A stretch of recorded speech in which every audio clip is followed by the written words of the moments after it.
አሜሪካ ኢራን ላይ የተሰነዘረ ዱላዋ ሳያባራ ጅራፏን ወደ ሱዳን አዙራለች።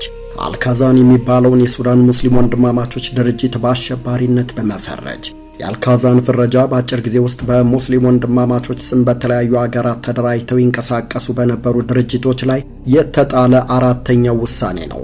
የሊባኖስ የግብፅና የዮርዳኖስ ሙስሊም ወንድማማቾች ተመሳሳይ ጣፈንታ አስተናግደዋል። ቅርንጫፍ ድርጅቶቹ በቀጠናዎቹ አለመረጋጋትን በመፍጠር በአመፅ እንቅስቃሴዎች ላይ በመሳተፍና ግጭቶችን በማነሳሳት ይወነጀላሉ። በተለይ የግብፅና የዮርዳኖስ ቅርንጫፎች በተመሳሳይ በአሸባሪዎች መዝገብ ላይ ለተፈረጀው ሐማስ የቁሳቁስ ድጋፍ በመስጠት ስማቸው ተነስቷል። የአሜሪካ መንግስት የሙስሊም ወንድማማቾችን ለዘመናዊ እስላማዊ ሽብርተኝነት ለዓለም አቀፍ ጂሃዲስት እንቅስቃሴ እንደ መሰረትና የርዕዮተ ዓለም መፍለቂያ አድርጎ ይቆጥረዋል።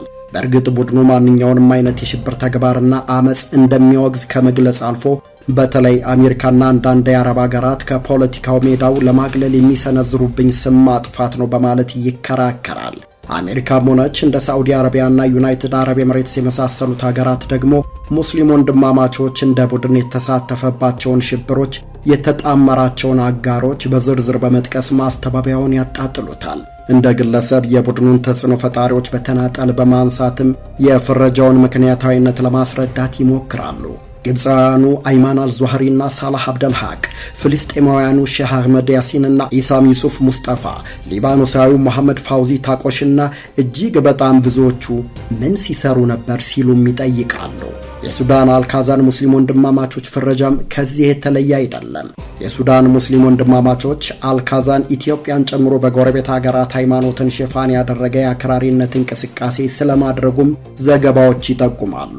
አዲስ አበባ ውስጥ የግብፁን ሆስኒ ሙባረክን ለመግደል በተቃጣው ሙከራ ላይ ቡድኑ የአንበሳውን ድርሻ ስለመውሰዱ ዘግይተው የወጡ መረጃዎች አረጋግጠዋል።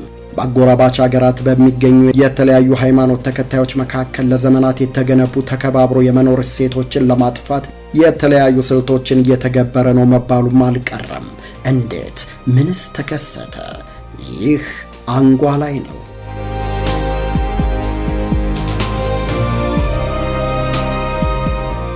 ኢትዮጵያ የ5 ዓመቱን የኢጣሊያን ወረራ መክታ ነጻነቷን በ1933 ዓ.ም እውን ስታደርግ የግብፁ ሙስሊም ወንድማማቾች ቅርንጫፍ የሆነውና ራሱን አልካዛን በማለት የሚጠራው የሱዳን ሙስሊም ወንድማማቾች በኑቢያ ምድር በመዲና ካርቱም ተከሰተ። ድርጅታዊ ህልውናውን ደግሞ በ1946 ዓ.ም እውን አደረገ። የሱዳን ሙስሊም ወንድማማቾች ላለፉት 70ና የሚልቁ ዓመታት በሱዳን ሰማይ ስር ሃይማኖታዊ ፍልስፍናውንና ፖለቲካዊ ቁመናውን ለማጽናት ሁሉንም አድርጓል። የተቀበሉትን በፍቅር የተቃወሙትን ባረር አስተናግዷል። የቡድኑ ጡንቻ የፈረጠመው ግን በ30 ዓመቱ የኦማር አልበሺር የስልጣን ዘመን እንደሆነ ይነገራል። ከ1981 እስከ 2011 በዘለቀው ረጅሙ የአልበሺር የስልጣን ጉዞ ወቅት ሙስሊም ወንድማማቾች ቁልፍ መንግስታዊ ስልጣኖችን ተቆጣጥረዋል። በወታደራዊ መኮንኖች ስብስብ ውስጥ ዘልቆ በመግባትም ራሱን አደላድሏል። አልበሺር በ2011 በመፈንቅለ መንግስት ስልጣናቸውን ተነጥቀው ወደ ከርቸሌ ሲወረወሩ ሙስሊም ወንድማማቾች በአዲስ ማሊያ ተከሰተ። የአልበሺር ወዳጁ ሙስሊም ወንድማማቾች አልበሺርን ከጣሉት መለዮ ለባሾች ጋር ተጣመረ። በጄኔራል አብደልፈታህ አልቡርሃን የሱዳን ጦር ኃይል ሳፍና በጄኔራል መሐመድ ሐምዳን ዳጋሎ ፈጣን ደጋፊ ኃይል አርኤስኤፍ መካከል ደም አፋሳሽ ጦርነት ሲቀሰቀስ የሱዳን ሙስሊም ወንድማማቾች ከአልቡርሃን ጎን ተሰልፎ የውጊያው ዋና ተዋናይ ስለመሆኑ በይፋ ይነገራል። በጦርነቱ ወቅት አልባራ ቤን ማሌክ በሚባለው ወታደራዊ ክንፉ እጅግ የከፋ ሰብአዊ ጉዳት መፈጸሙን ከዓለም አቀፍ ተቋማት የተባበሩት መንግስታት ድርጅትና ሂዩማን ራይትስ ዋች፣ ከታዋቂ መገናኛ ብዙሃን ሲኤንኤን እና ላይት ሃውስ፣ ከሀገራት የአሜሪካ ውጭ ጉዳይ መስሪያ ቤት በተለያዩ ሪፖርቶቻቸው የዳሰሳ ጥናትና ዘገባዎቻቸው ላይ ገልጸዋል። የአሜሪካ የውጭ ጉዳይ ሚኒስትር ማርኮ ሩቢዮ የካቲት 30 2018 በማህበራዊ ትስስር ገጻቸው ባሰፈሩት መልእክትም ይህንኑ አንጸባርቀዋል። በቅርቡ የወጡ ሪፖርቶች ደግሞ ኢራን ለሱዳን ጦር ሳፍ ቀጥተኛ ድጋፍ እንደምታደርግ ፍንጭ ሰጥተዋል። ከፐርዢያ ስልጣኔ ምድሯ ጋር ጦርነት ውስጥ ላለችው አሜሪካ ደግሞ ይህ ፈጽሞ የማይታሰብ ነው። አሜሪካ ቀንደኛ ጠላቴ ከምትላት ኢራን ጋር አልካዛን የመሰረተውን ወዳጅነትን በስጋት ተመልክተዋለች። ይህች ባቄላ ካደረች በሚል አይነት ስጋት ቅድመ እርምጃ ውስጥ የገባችም ይመስላል። አዲሱ የኢራን ፖለቲካዊና ሃይማኖታዊ መሪ አያቶላህ ሙጅተባ ሁሴን ሐምኔ አሜሪካ አሸባሪ ብላ የፈረጀቻቸውን ቡድኖች ጭቆናን ለማስወገድ የሚጥሩ በሚል ማሞካሻ ጠርተዋቸዋል። የሱዳኑ ሙስሊም ወንድማማቾች አልካዛንም በዚሁ አያቶላህ ሁሴን ሐምኔ ጭቆናን ለማስወገድ የሚጥሩ በሚሏቸው ቡድኖች ዝርዝር ውስጥ ይካተታል የሚሉ ጠርጣራ ፖለቲከኞች አያቶላሁን ከወዲሁ በስጋት መመልከታቸው አልቀረም። እናም ከቀናት በፊት የዶናልድ ትራምፕ አስተዳደር የሱዳኑን ሙስሊም ወንድማማቾች በዓለም አቀፍ አሸባሪነት መዝገብ ውስጥ አሰፈረው። በንጹሐን ዜጎች ግድያ፣ እገታና ማሰቃየት ከዓለም አቀፍ አሸባሪ ቡድኖች መረብ ጋር ባለው ግንኙነት በሱዳን ያለውን ደካማ የጸጥታ ሁኔታ በመጠቀም አገሪቱን ወደ ለየለት አክራሪነትና ሽብርተኝነት እየመራት ነው በሚል የጥቁር መዝገቡ ጥቁር ዝርዝር ያስረዳል።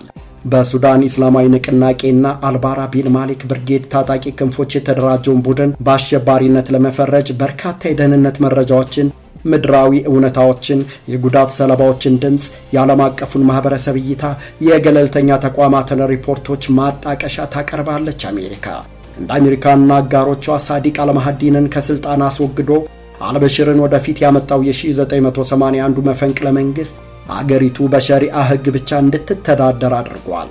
ለዚህ ደግሞ የሱዳን ሙስሊም ወንድማማቾችን ዋነኛ ጠንሳሽና አስፈጻሚ በሚል ጣት ይቀሰርበታል። በሸሪዓ የማስተዳደር እርምጃው ሙስሊም ባልሆኑ የደቡብ ሱዳን ዜጎች ላይ ከፍተኛ ድሎ ከመፍጠሩ ባሻገር ለረጅም ዓመታት ለቆየው የእርስ በርስ ጦርነት በዋና መንስኤነት ይቆጠራል። በ1980ዎቹ ሱዳን ምዕራቡ ዓለም አሸባሪ ለሚላቸው በሃይማኖት ሽፋንም ሆነ ከሃይማኖቱ ውጭ ለተደራጁ ግለሰቦች ምቹ መናኸሪያ ነበረች። በትንሿ ቬኔዙዌላ በቅሎ ዓለም አቀፋዊ አሸባሪ የሚል ስም ያተረፈው ኤሊች ራሚሬዝ ሳንቼዝ ካርሎስ ቀበሮው ተደብቆ የኖረባት ታድኖ የተያዘባት ናት ሱዳን። ሙስሊም ወንድማማቾችን ጥርስ ውስጥ ያስገባው ግን የሳውዲን ንጉሳዊ ሥርዓት በመቃወሙ ዜግነቱን ተነጥቆ ከመዲና እንዲባረር የተደረገውን ኦሳማ ቢን መሐመድ ቢን አዋድ ቢንላደንን እንግዳው አድርጋ በክብር ካቆየችው በኋላ ነው። ቢንላደን ወደ አፍጋኒስታን ተጉዞ ከሙጃሂዲኖች ጋር ከመቀላቀሉም ሆነ የተደራጁ ጥቃቶችን በማስተባበር ተልዕኮ ውስጥ ከመግባቱ በፊት ሁሉን ነገር ያስተማሩት ሙስሊም ወንድማማቾችና ሱዳኖች ናቸው የሚል እምነት አለ። ቢንላደን ሙጃሂዲኖችን የሚያሰለጥንበትን ወታደራዊ ካምፕ ሱዳን ውስጥ ያገኘው በሙስሊም ወንድማማቾች ተጽዕኖ ፈጣሪነት ነው ትላለች አሜሪካ። ሱዳን ቢንላደን የቆየው በንግድ ሥራ ነው ከማለት ውጭ አሜሪካን የምታቀርብባትን ውንጀላ አታስተባብልም። በእርግጥም የቢንላደንን ሃይማኖታዊ ዕውቀት በማጎልበት እነሱ ቅዱስ የሚሉትን የፓን ኢስላማዊ ወታደራዊ ንቅናቄ ግንዛቤውን በማንቃት ግብፃዊው የሙስሊም ወንድማማቾች ተጽዕኖ ፈጣሪ አይማን አልዙሃሪ ትልቁ መምህሩ መሆኑን ማስታወስ ግድ ይላል። አይማን አልዙሃሪ የቢንላደንን ሰብዕና በመቅረጽ ቁልፍ ሰው ከሆነ የሱዳን ሙስሊም ወንድማማቾች ቢንላደንን ሰርተውታል የሚለው መላምትም ውሃ ያነሳል። በሱዳን ሙስሊም ወንድማማቾች ላይ የሚነሳው ሌላው ወቀሳ የሱዳንን አፍሪካዊ ማንነት ወደ አረብነት ለመቀየርና እስልምናን በኃይል ለማስፋፋት ሞክሯል የሚል ነው። ሙስሊም ወንድማማቾች ደቡብ ሱዳን ላይ ጦርነት እስከ መክፈት ተሻግሯል የምትለው አሜሪካ በአክራሪነት የፈረጀችው ፖሊሲው ለደቡብ ሱዳን መገንጠል ምክንያት መሆኑንም አጽንዖት ትሰጣለች። 3 ዓመታት በተሻገረው የሱዳን የእርስ በርስ ጦርነት የቆዳ ቀለማቸው ጥቁር የሆኑ ሙስሊም ሱዳናውያን ላይ መንግስት አገዝ የዘር ማጥፋት ወንጀል መፈጸሙን የተባበሩት መንግስታት ስደተኞች ኤጀንሲ ሪፖርት ያመለክታል። በሚሊዮኖች የሚቆጠሩ ቀያቸውን ለቀው መጠለያ ካምፖችን አጥለቅልቀዋል። በዚህ ወንጀል በስፋት የሚወነጀሉት የጃንጃዊድ ሚኒሻዎች ሲሆኑ ድርጊቱን የፈጸሙት በሙስሊም ወንድማማቾች አስተምህሮና የተዛባ ትርክት ነው የሚሉ አስተያየቶችን መስማት እየተለመደ መጥቷል። ድርጅቱ በኢትዮጵያ ኤርትራና ኡጋንዳ ውስጥ ለሚንቀሳቀሱ አማጺ ቡድኖች ድጋፍ በመስጠት መንግስታቱን ለመገልበጥ አሊያም የእስልምና አብዮትን ለማስፋፋት ሞክሯል የሚሉ ክሶችም ይደመጡበታል። ቢቢሲና አልጀዚራ በተለያዩ ጊዜያት በሰጡት የዘገባ ሽፋን ቡድኑ ከአጎራባች ሀገራት ወጣቶችን መልምሎ ወደ ካርቱም ዩኒቨርሲቲና ሌሎች የእስልምና ተቋማት የነጻ ትምህርት በማመቻቸት የዋሃቢዝምና የሙስሊም ወንድማማቾችን ርዕዮተ ዓለም አስርጾ እንዲመለሱ ማድረጉን ገልጸዋል። ሐሰን አልቱራቢ ዘ ኢስላሚክ ኢንተሌክቹዋል ኤንድ ፖለቲካል ሊደር በሚል ርዕስ ካምብሪጅ ዩኒቨርሲቲ ያዘጋጀው ትንታኔ በተመሳሳይ የሱዳን ብሔራዊ ደህንነት ተቋምና የሙስሊም ወንድማማቾች መዋቅር በአፍሪካ ኢንተርናሽናል ዩኒቨርሲቲ በኩል እንዴት ተጽዕኖአቸውን ያስፋፉ እንደነበረ በዝርዝር አስቀምጧል። አልጀዚራ የ1981 መፈንቅለ መንግስት ዋነኛ ተዋናይ የሆኑትን ሐሰን አልቱራቢን ሕይወት በዳሰሰበት ዘገባው ሙስሊም ወንድማማቾች በተለይ ጎረቤት ሀገራት የሚገኙ ሙስሊም ማህበረሰቦችን ከነባሩና ከኖሩበት እስልምና በተለይም ሱፊዝም በኃይል አውጥቶ ሃይማኖታዊ አክራሪነት ወደሚስተዋልበት ፖለቲካዊ እንቅስቃሴ እንዲገቡ የማድረግ ዓላማ እንደነበረው ጠቁመዋል። ለዚህም በድንበር አካባቢ የሚገኙ መስጊዶችን እንደ ዋነኛ መሳሪያ ይጠቀምባቸው እንደነበር ጠቅሷል። ሆስኒ ሙባረክ ላይ አዲስ አበባ ውስጥ የተቃጣውን የግድያ ሙከራ ላፍታ እናውሳው። ሰኔ 19 1987 ዓ.ም ለ31ኛው የአፍሪካ አንድነት ድርጅት ስብሰባ አዲስ አበባ የገቡት የግብፁ ፕሬዚዳንት ሆስኒ ሙባረክ ቦሌ አውሮፕላን ማረፊያ ላይ ደማቅ አቀባበል ይደረግላቸዋል። ፕሬዚዳንቱ በሞተረኛ እየተመሩ ወደ ስብሰባው ማዕከል ያቀናሉ። ፍልስጤም ኤምባሲ አካባቢ እንደደረሱ በድንገት አንዲት ሰማያዊ መኪና መንገዱን ዘጋችው። ከመኪናው ውስጥ ዘለው የወጡ ታጣቂዎች በኤኬ 47 ጠመንጃ በፕሬዚዳንቱ መኪና ላይ ተኩስ ከፈቱ። በአቅራቢያው በሚገኙ ሕንፃዎች ጣሪያ ላይ ሆነው ለተኳሾቹ የተኩስ ሽፋንና እገዛ የሚሰጡም ነበሩ። የሆስኒ ሙባረክ ማርቼዲስ ግን ጥይት የማይበሳው በመሆኑ ቀለሃዎቹ መስኮት ላይ የነጠሩ ተኳሾቹ እግር ስር ወደቁ። ሙባረክን ያጀቡት የግብፅ ጥበቃዎችና የኢትዮጵያ የደህንነት ኃይሎች ከአጥቂዎቹ ጋር ፊት ለፊት የተኩስ ልውውጥ አደረጉ። 5 ጥቃት ሰንዛሪዎች ተገደሉ። 2 የኢትዮጵያ ፖሊሶችም ሕይወት አለፈ። ሌሎቹ ታጣቂዎች ግን አመለጡ። ለጥቃቱ አልጋማ አልኢስላሚያ ኃላፊነቱን ወሰደ። ኢትዮጵያና ግብፅ ግን በሙስሊም ወንድማማቾች የሚመራው የሱዳን መንግስት ጥቃቱን እንዳቀነባበረ ለጥቃት የተጠቀመባቸውን መሳሪያዎችን በሱዳን አየር መንገድ በኩል አጓጉዞ አዲስ አበባ ማስገባቱን በመጥቀስ በይፋ ከሰሱት። አልጋማ አልኢስላሚያ ሙባረክን ከሃዲና ለምዕራባውያን ያደሩ ይሏቸዋል። ግብፅ በሙባረክ ውሳኔ ዓለማዊ ስርዓት መከተሏን የሚያወግዘው አልጋማ አልኢስላሚያ እሳቸውን በማጥፋት በጥብቅ የሸሪዓ ሕግ የሚመራ ኢስላማዊ ስርዓት ለመመስረት ያልተሳካውን የግድያ ሙከራ አደረገ። የሱዳን መንግስት ከኢትዮጵያ መልጠው አገሩ የገቡትን ጥቃት ሰንዛሪዎች ያሉበትን አላውቅም በሚል ለማዘናጋት ሞከረ። አሜሪካ ግን ሱዳንን በማዕቀብ አቀበቻት። በተባበሩት መንግስታት የጸጥታው ምክር ቤትም በሱዳን ላይ ዲፕሎማሲያዊ ማዕቀብ ጣለ። በሱዳን ሙስሊም ወንድማማቾች መሪነት የሚፈረጁት አልቱራቢ ከሞቱ በኋላ የወጡ የቪዲዮ ሰነዶች የድርጅቱ ምክትል መሪ አልኡስማን መሐመድ ጣሃ በግድያው ሙከራ ውስጥ ከፍተኛ ሚና እንደነበራቸው አጋልጠዋል። ግድያውን ለሚፈጽሙ ታጣቂዎች ከ1 ሚሊዮን ዶላር በላይ ከድርጅቱ ካዝና በሚስጥር ወጥቶ ለሴረኞቹ እንደተሰጠም ተረጋግጧል። ከዓመታት በኋላ ሐሰን አልቱራቢ በሰጡት ቃለ መጠይቅ በወቅቱ የነበሩ የሱዳን ደህንነት ባለስልጣናት ከፕሬዚዳንት ኦማር አልበሽር እውቅና ውጭ ጥቃቱን እንዳደራጁና እንደረዱ አምነዋል። ድርጊቱ ሙስሊም ወንድማማቾች የጎረቤት ሀገራትን ሉዓላዊነት ምን ያህል እንደሚዳፈር ማሳያ ነው ይላሉ የፖለቲካ ተንታኞች። አጋጣሚው ግን ኢትዮጵያ በዓለም ደረጃ ሰላማዊ አይደለችም ተብላ እንድትታይ ከጎረቤት ሀገራት ጋር ከፍተኛ ዲፕሎማሲያዊ ቀውስ ውስጥም እንድትገባ አድርጓታል። በ1980ዎቹ መጀመሪያ ላይ በሶማሊያ ውስጥ ጠንክረው ከወጡ አክራሪ ቡድኖች አንዱ አልኢትሃድ አልኢስላሚያ ከሱዳን መንግስትና ከሙስሊም ወንድማማቾች ከፍተኛ ድጋፍ ያገኝ ነበር። በዚህም በሶማሊያ ውስጥ ማዕከላዊ መንግስት እንዳይጠናከርና የሃይማኖት ታጣቂዎች ጉልበት እንዲያገኙ አድርጓል። ዞሮ ዞሮ የሶማሊያ ለመረጋጋት ለኢትዮጵያና ኬንያ ስጋት መሆኑ አልቀረም። እናም ሁለቱ ሀገራት በሶማሊያ ጉዳይ ጣልቃ እንዲገቡ ካደረጋቸው ምክንያቶች አንዱ ይሄው የሱዳን ወንድማማቾች ረጅም እጅ ሶማሊያ ድረስ መዘርጋቱ እንደሆነ ይታመናል። ዛሬ የሱዳን ሙስሊም ወንድማማቾች አሜሪካ ከአሸባሪዎች ጎራ ሰይመዋለች። ፍረጃውን ሳውዲ አረቢያና ዩናይትድ አረብ ኤምሬትስ ተገቢ ሲሉ አወድሰውታል። የሳውዲ አረቢያ ውጭ ጉዳይ ሚኒስተር ልዑል ፋይሰል ቢን ፋርሃንን ዋቢ ያደረገው አረብ ኒውስ ለቀጠናው መረጋጋትና ለዘላቂ ሰላም ሲባል የአሜሪካንን ውሳኔ እንደግፋለን፣ ፍረጃው እንዲጠናከርም የበኩላችንን አስተዋጽኦ እናበረክታለን ብለዋል። በተመሳሳይ የተባበሩት አረብ ኤምሬቶችን ውጭ ጉዳይ ሚኒስተር ሼህ አብዱላህ ቢን ዘይድ አል ናህያንን የጠቀሰው አሶሺየትድ ፕሬስ የትራምፕ አስተዳደር የሙስሊም ወንድማማቾችን በአሸባሪነት መፈረጁን ተቀብለነዋል ማለታቸውን አስነብበዋል። አስገራሚው ሁለቱ የአረብ ሀገራት ለሱዳን የእርስ በርስ ጦርነት መቋጫ ማጣት ምክንያት ተደርገው መታየታቸው ነው። በቀጥታም ይሁን በተዘዋዋሪ የሁለቱ ሀገራት የጦር መሳሪያዎች ባህር አቋርጠው ሱዳን ይዘልቃሉ። መሳሪያ አቀባዮቹ የአሜሪካንን ፍረጃ በይሁንታ የተቀበሉት ዋነኛ ወዳጃቸውን አሜሪካንን ላለማስቀየም ወይስ ከሙስሊም ወንድማማቾች ፍረጃ የሚያተርፉት አንዳች ነገር ኖሯቸው። በእርግጥ ሁለቱም ሀገራት ኢስላማዊ ጽንፈኝነትን በመጥላት አንድ አቋም አላቸው። በሱዳን ላይ ግን ፍላጎታቸው ይጋጫል። የተባበሩት አረብ ኤምሬትስ መሐመድ ሐምዳን ዳጋሎ ለሚመሩት RSF ቅርብ ናት ተብላ ትታማለች። ሳውዲ አረቢያ ደግሞ ለሱዳን ጦር ሳፍና ለጄኔራል አልቡርሃን የበለጠ እውቅና ትሰጣለች። ሳውዲ ድንበሯ እንደ RSF ያለ መደበኛ ባልሆነና በቅጥረኛ ተዋጊዎች የተሞላ ሚሊሻ ስልጣን እንዲይዝ አትፈልግም፣ ለደህንነቷ ስጋት ነውና።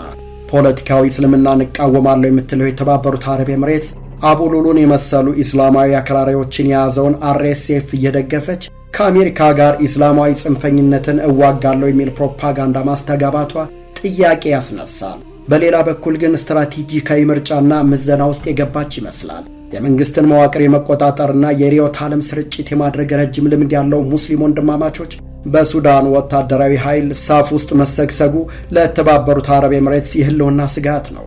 ይህንን ጦር የኢስላማዊ ኃይሎች መደበቂያ አድርጋ መፈረጇ ከደህንነት ስጋቷ ጋር ይያያዛል። እናም RSF ጋር በይፋ ባታምንም ህብረት ፈጥራለች። በፈጣን ደጋፊ ኃይሉ RSF ውስጥ አቡሉሉን የመሳሰሉ ጽንፈኞች ቢኖሩም ቡድኑ በባህሪው ጎሰኛና ቅጥረኛ በመሆኑ የተባበሩት አረብ ኤምሬትስ እነዚህን ግለሰቦች እንደ ጊዜያዊ መሳሪያ እንጂ እንደ መዋቅራዊ ስጋት አትመለከታቸውም። ከምንም በላይ ደግሞ ለRSF የምታደርገው ድጋፍ ከርዕዮተ ዓለም ይልቅ ወርቅን በመሳሰሉ የማይነጥፍ የሀብት ምንጭ እንዲሁም በቀጠናዊ የወደቦች ቁጥጥር ላይ የተመሰረተ እንደሆነ መረጃዎች ይጠቁማሉ። እነዚህን ጥቅሞች በማስከበር ረገድ ደግሞ RSF ሁነኛ መሳሪያ በመሆኑ በታጣቂው ቡድን ውስጥ ጽንፈኞች መኖራቸው እምብዛም አያሳስባትም።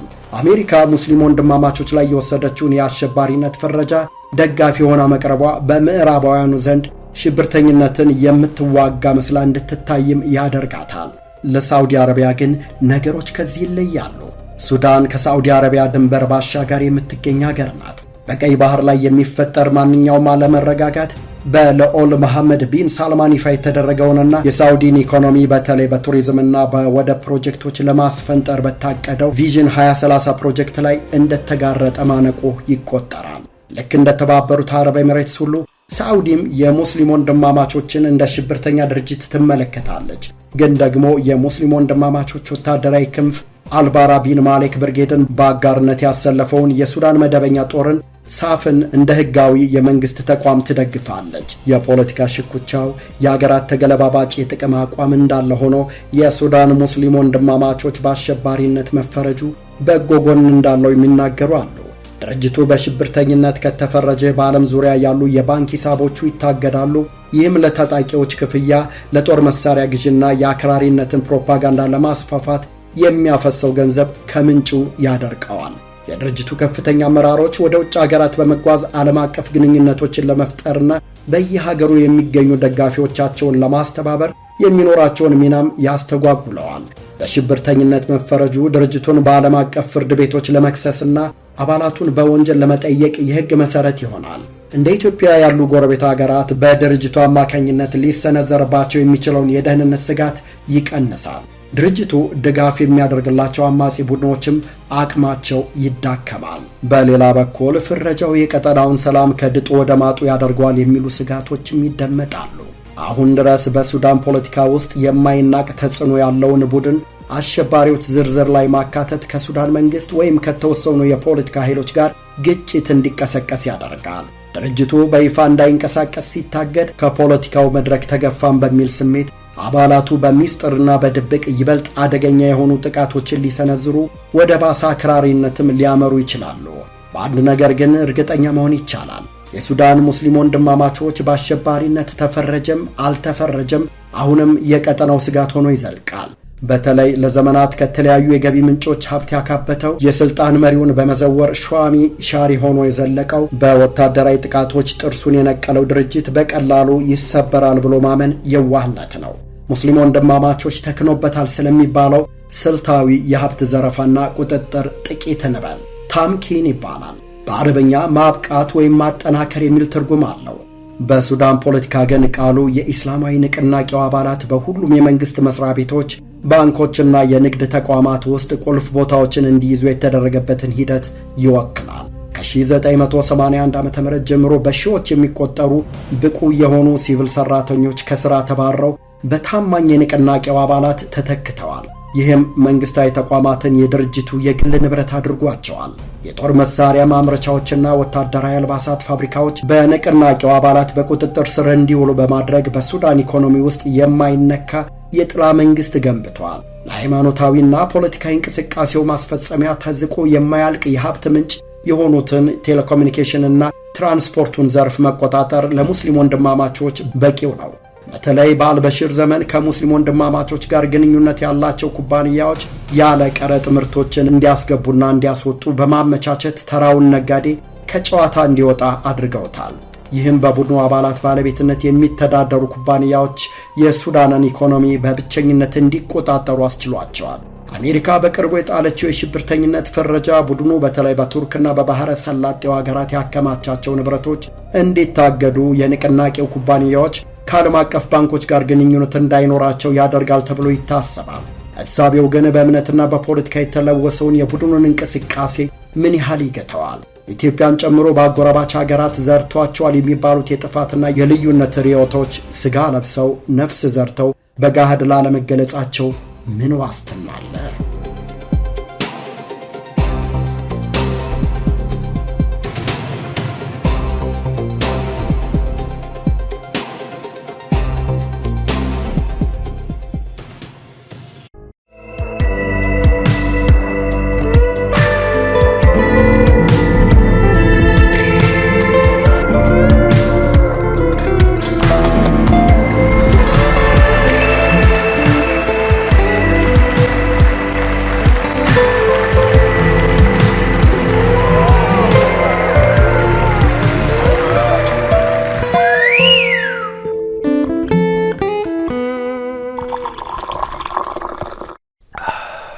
አንጓ ላይ